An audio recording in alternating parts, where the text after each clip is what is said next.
प्रमोद जी ने बिल्कुल शुरू में इस बात का जिक्र कर दिया कि आपके पास एक मॉनिटरिंग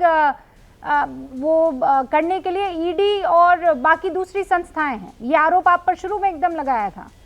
बिल्कुल नहीं, देखिए ये समझ नहीं आप, नहीं, दे आर इन्वेस्टिगेटिंग एजेंसीज। अरे भाई, मॉनिटरिंग अलग चीज़ होती है। मॉनिटरिंग होती है अगर बीजेपी हेडक्वार्टर से सारे लोगों को ट्रेनिंग दी जाती है, उसके बाद बार बार पूछा जाता है कि आप मतदान के लिए गए या नहीं। इस मॉनिटरिंग की बात मैं कर रही हूँ, मैं इन्वेस्टिगेशन और इंक्वायरी की बात नहीं कर रही, वो अलग चीज़ है। संवैधानिक संस्थाएं, उनके बारे में हम बात ना करें तो बेहतर है। अपराजिता जी जो कह रही हैं, अभी ऐसी बात है कि अपराजिता जी जहां तक मैं पहले इस मुद्दे श्रीमती द्रौपदी मुर्मू जी का सवाल है, मैं कह दूं। हाँ अपराजिता जी, एक सेकंड। प्रमोद जी सुना आपने? मैंने बिल्कुल सुन लिया, और सुनकर मैं सिर्फ बड़ी मुश्किल से अपनी हंसी रोक पा रहा हूं कि आज की सरकार में ईडी और सीबीआई का दुरुपयोग नहीं हो पा रहा है।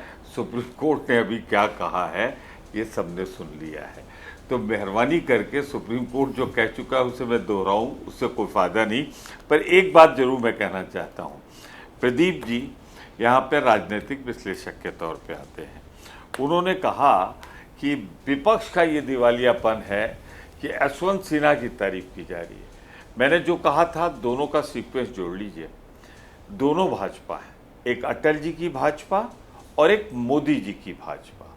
अटल जी की भाजपा में जो आदमी इतना योग्य रहा हो कि 4 महत्वपूर्ण मंत्रालय होते हैं, विदेश मंत्रालय और वित्त मंत्रालय, उसमें से 2 हैं, वो दोनों जिस पद पे रहा उसकी योग्यता पे सवाल न उठाएं मेहरबानी करके। दूसरा, हमारा वैचारिक दिवालियापन के हमने विरोध पक्ष की सहमत से किया।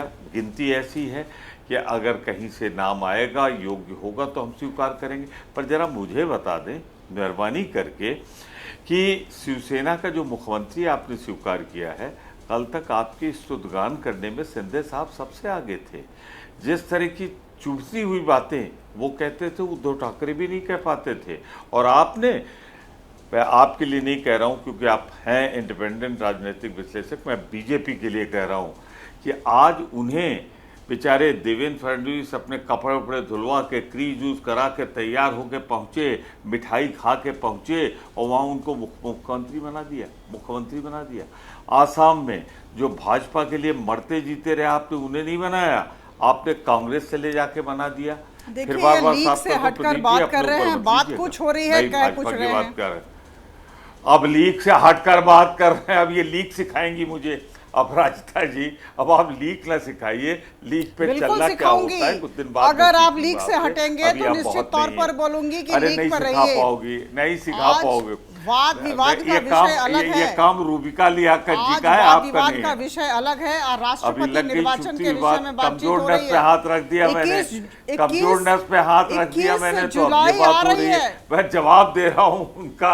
अब आप सोचे 21 जुलाई को क्या होने वाला है, अग्रिम बधाई दे दें। अगस्त भी आएगा। देखिए, जो जीता वही सिकंदर, स्कोर बोर्ड पर क्या आने वाला है वो आपको पता है। और खिसियानी बिल्ली खंभा नोचे होता है ना, कि जब वो हम बोलते हैं हिंदी में बहुत बने हैं, लेकिन जब नाचने नहीं आता है तो हम कहते हैं आंगन टेढ़ा है। छोटा न करिए। ऐसी बात है मोदी कि जी के तारीफ में अटल जी को नीचा मत दिखाइए, छोटा मत दिखाइए। अटल जी बहुत बड़े इंसान थे। श्री यशवंत सिन्हा जी की योग्यता पर किसी ने प्रश्न चिन्ह नहीं लगाया है, लेकिन अटल जी जिनका आज आप इतना चर्चा और जिक्र कर रहे हैं, महिला हैं, उनको एक वोट से किसने उनकी सरकार को गिराया था? वो एक वोट जो बेशकीमती था। अटल जी आज आपको बड़े याद आ रहे हैं। हुआ अगर इतना तिलमिलाई गई है तो तीर सही निशाने पे बहुत याद आ रहे हैं अटल जी आज इनको। अगर इतना तिलमिला गई है ये अटल खिसियानी बिल्ली खंभा नोचे, पुनरावृत्ति करना चाहूंगी। अपराजिता जी, बहुत बड़े अपराजिता जी, एक सवाल आपसे था, उसका जवाब आपने दिया। प्रदीप जी से भी सवाल पूछा गया, 30 सेकंड में प्रदीप जी अपना जवाब दे दीजिए। आप सुना आपने प्रमोद जी के सवाल को, मैं दोहराऊंगी नहीं।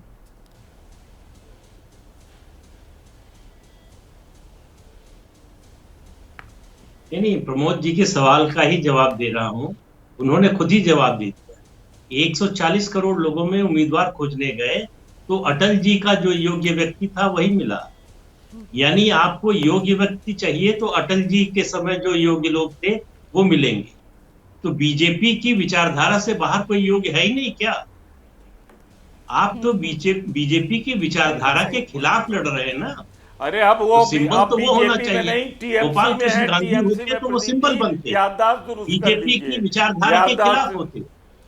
जो यशवंत सिन्हा बीजेपी की विचारधारा यशवंत सिन्हा ने अब टीएमसी ज्वाइन कर ली है, और ऐसे बहुत से लोग होंगे जिन्होंने बीजेपी ज्वाइन कर ली है। समझाइए इनको, याद राजनीति में ये तो सच है कि विचारधारा अपनी तरफ हो जाती है और कुर्सी अपनी तरफ हो जाती है। आप सभी का बहुत बहुत शुक्रिया।